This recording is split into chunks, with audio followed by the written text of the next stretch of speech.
I'm so excited to share this little mostly travel journal with you. It started out as just the book I had at home because I use a smaller moleskin, like one of the pocket size ones, for most of my travel sketching. But this year I was off to teach a workshop in California again and decided instead of working only in my tiny one that I would take this because the class was about travel sketching and art journaling. I always put stickers on the front of my sketchbooks, and I have an 806 sticker here. This is my area code, and I was also part of an art collective called the 806 Collective. So this wasn't even made by one of our artists, but I got it to kind of, celebrate that. And then since this sketchbook came west with me, I also have, a little travel sticker and a cactus there because we did spend some time in Arizona during this sketchbook. So as you will notice, I do have a lot of writing and rough stuff in my sketchbooks. They're not just finished image, finished image, finished image. It's just not how I work or use the sketchbook. Nothing wrong with that. And sometimes my sketchbooks do tend to look that way, but I don't think I've ever completed a full sketchbook that was just finished works of art that one is meant to just look at.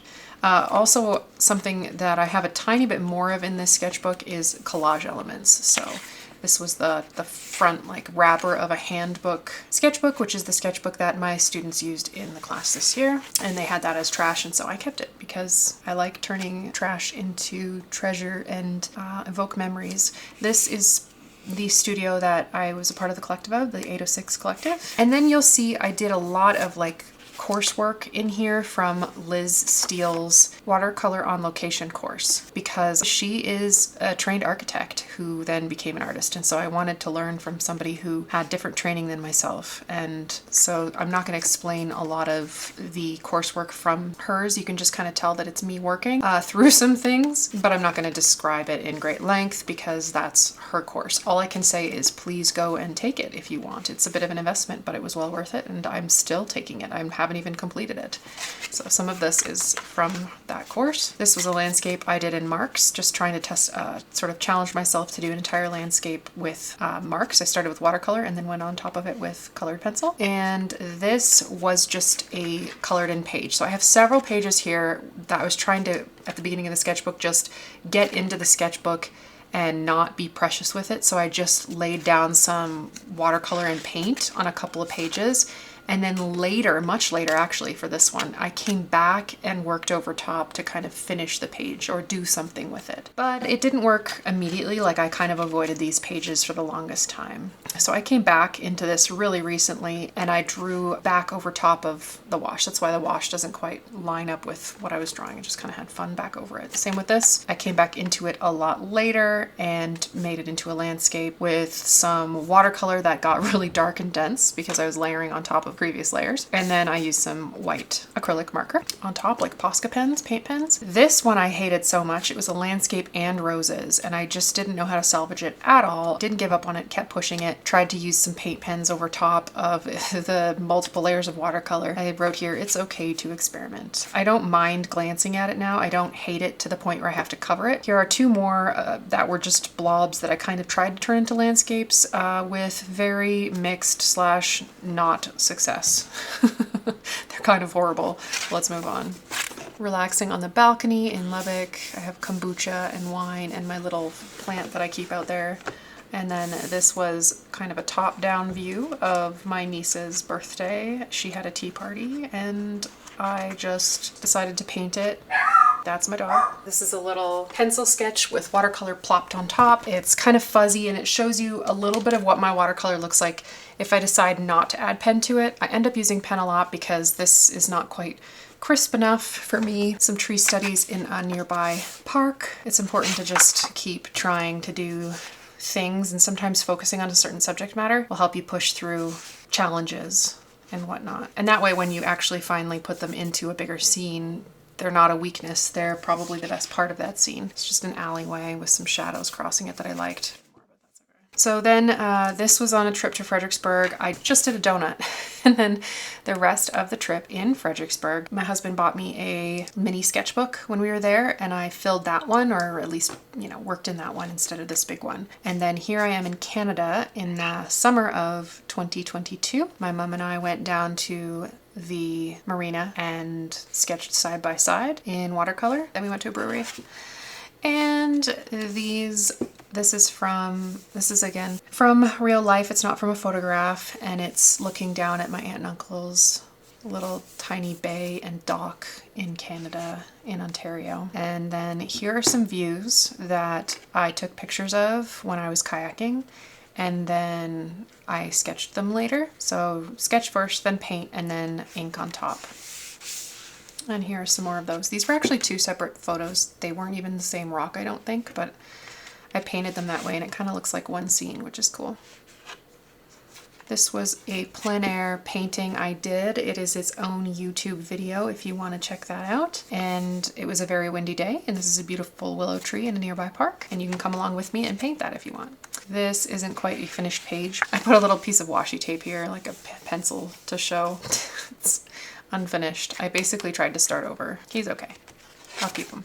Key West shadows. I chose this because of the shadows on the building. It is another, I believe this is a YouTube video as well. And it's from a photograph. This is also from a photograph. I love this sketch. I don't know why. It just turned out so perfectly. I love the border when the stuff comes out of the border a little bit. And it was just I don't know, just looking at this reminds me of, I'm very nostalgic for kind of beach days as a kid and sort of rental properties we stayed in as a family. This is from some little classes I did on YouTube about sort of leading up to Christmas. I did several different watercolor classes in a little bit of a series, so you can go look for those. They have kind of similar thumbnails. And one of them was whimsical ornaments, and I taught how to paint some different categories of light to shade a sphere, basically. Some more tree practice. And this one was just literally a couple minutes long sketch that when I posted it on Instagram went mini viral for my audience. And so I turned that into a tutorial. Very, very easy. Some sky studies, and then just, I do these a lot just when I go visit a friend and we're both artists, so we'll hang out and chat, but we'll also sketch at the same time. So these are just scenes kind of on the table when visiting a friend, and you can see these kind of little journal moments. So I'm kind of captioning a little bit so that this doesn't just act as a sketchbook, like a place where I'm practicing art, but almost like a journal, an art journal or a visual record. This was a sick day. So I'm explaining why this is not a very inspired spread. This is what I had in front of me. Literally just my pup keeping me company and a messy bed. This is, I believe, a YouTube video. I just said, hey, come paint with me and let's have tea, and this became a video. This is the closest thing I have in this sketchbook to like the junk journaling I do, where I keep envelopes or letters from people. And I wanted to point out this page because I did a couple sketches and the perspective was off and the drawing wasn't working.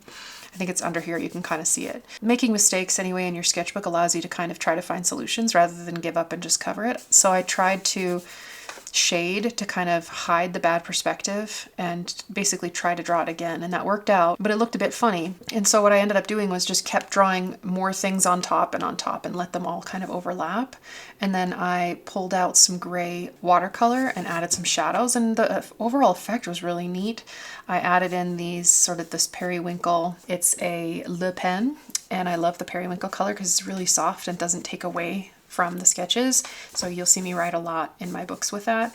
So I just labeled the different things that were on the table, but you can see obviously the coffee, it's not in perspective or in relation to these other things. I just kind of kept layering, and just to see if I could solve the problem of that bad drawing, and I think I did. I think it turned out really neat. And this was my second attempt. So started drawing it, gave up, tried this, went back, kept playing, and ultimately I really like the way both of them turned out.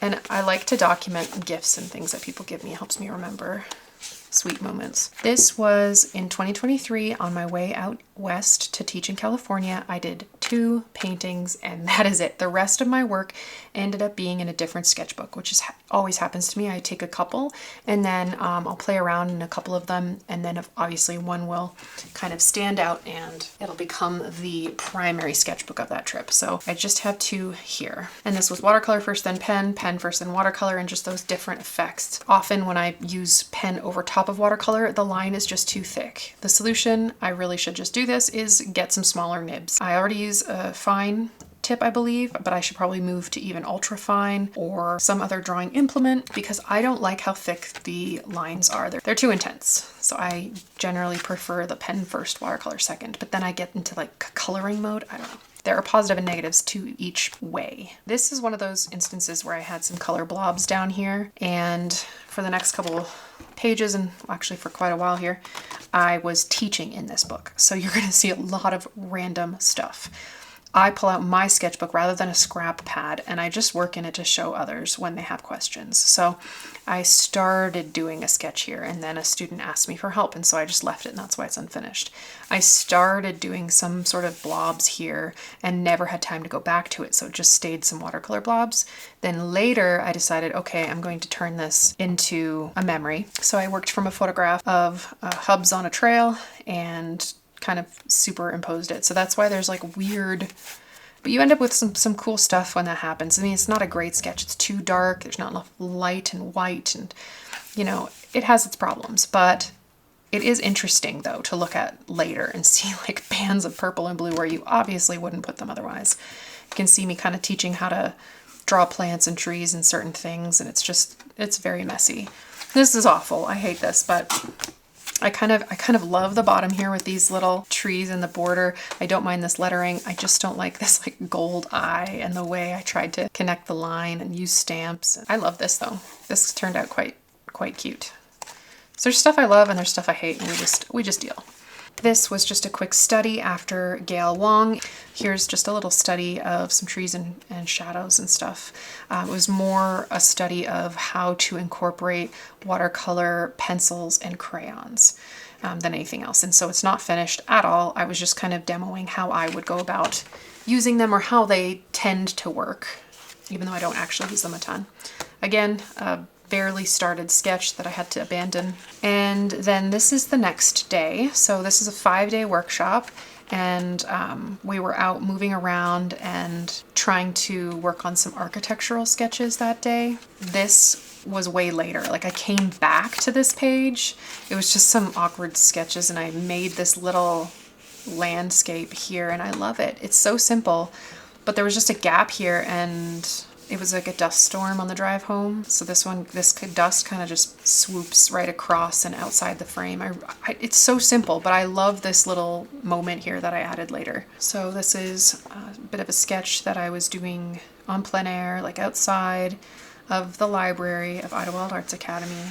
And a little pencil sketch first, followed it up with some watercolor, and kind of has a bit of an unfinished look, but I didn't really want to add in anything else. I kind of wanted some white space. A little bit of a building study there, and a study of another one of the newer architectural buildings there. This was me showing some more supplies and then hating, just like really couldn't stand, and I didn't think I could make it into anything different, and I couldn't stand to look at it, so I covered it up with some washi tape and kind of leaned into the art journaling aspect a little bit more here. I like this little simple sketch of one of the hotel pools from my trip out west. This is washi tape from Jane Davenport that you can color in. And this day we were actually working on live, like sketching people from around the campus as they worked, which is obviously an incredible challenge, especially if you don't do a ton of people sketching. And so I was sketching these while talking and, you know, checking in on my student and how she was doing. So they were they were moving to, this is a pottery class. And I did a record of a couple of pieces that were on display at the exhibition center while we were there. The teachers always have have some work on display. I got to talking to this ceramicist and wanted to kind of make a record of the work that she makes. And these are some students who were at the wheels in her class. And then this is our cabin that we were put up in, Hubs and I, and this is the view. These are some exercises I did with my student when we were working on color, and also getting to know some new supplies that we got specifically for this class. We got a Primo Marketing watercolor set called Terrain, which is really lovely. It has these colors and these colors, a lot of greens. It's a very unique set. It's kind of like a nature journaling day where we wandered and found little items around our studio in the woods and brought them into the studio. And this was a dead butterfly I found, but I propped it up so we could paint it. Idlewild is known for its parachute outdoor amphitheater, and when you're sitting out there, they all just kind of float in the breezes. It's a really interesting experience. They cast all these different shadows on the grass. There's the amphitheater down there, and you're surrounded in woods. It's really a unique place. And then usually, as usual, anytime we go to breweries and wineries and things like that, I tend to sketch the different flights, and I wanted to remember the different beers I was trying.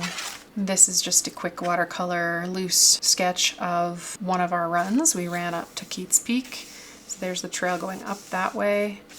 And this is kind of like a quintessential rock structure on that hike. And there's Trent just hanging out watching me. I think this might have been from like a panoramic photo I took. Back at home. So that was all my trip. Was from about here. So this big chunk was California this year. And then I'm back at home hanging with a friend and just sketching random stuff on our little charcuterie spread and some of her items, gifts again, and then stuff that she just had with her. This is another kind of cool way to do an art journal or a travel journal, and it's just to not worry about composition, but just bloop, bloop, plop some things down. And so just looking around you and capturing some of that. This, obviously, I drew this one little thing when we were out at a pizza place and we got a beer waiting for our pizza to be made. My animals in the room, a couple of medals from recent races, and for no reason other than I'm just kind of deciding which one to run this year, one or the other or both, and so why not? Paint them.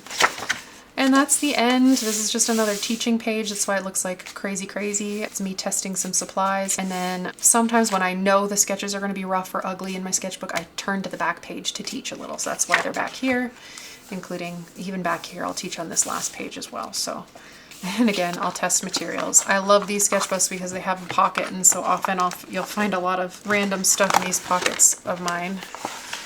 And sometimes, like this one's been mostly cleared out, but there's a feather. That's all that lives in there now. I hope you enjoyed this. It's a bit of a random smorgasbord, right? This is a Moleskine watercolor album. I think they call it an album when it opens this way. And it is the 5.5 by 8 and 8.25 inches size. And so it's not quite the pocket one. I use a lot of the pocket ones, and I can show you one of those as a comparison. Stay tuned for another sketchbook tour fairly soon. I've got a bunch of books on the go and some that I am just about finished that I will share with you really soon. Take care.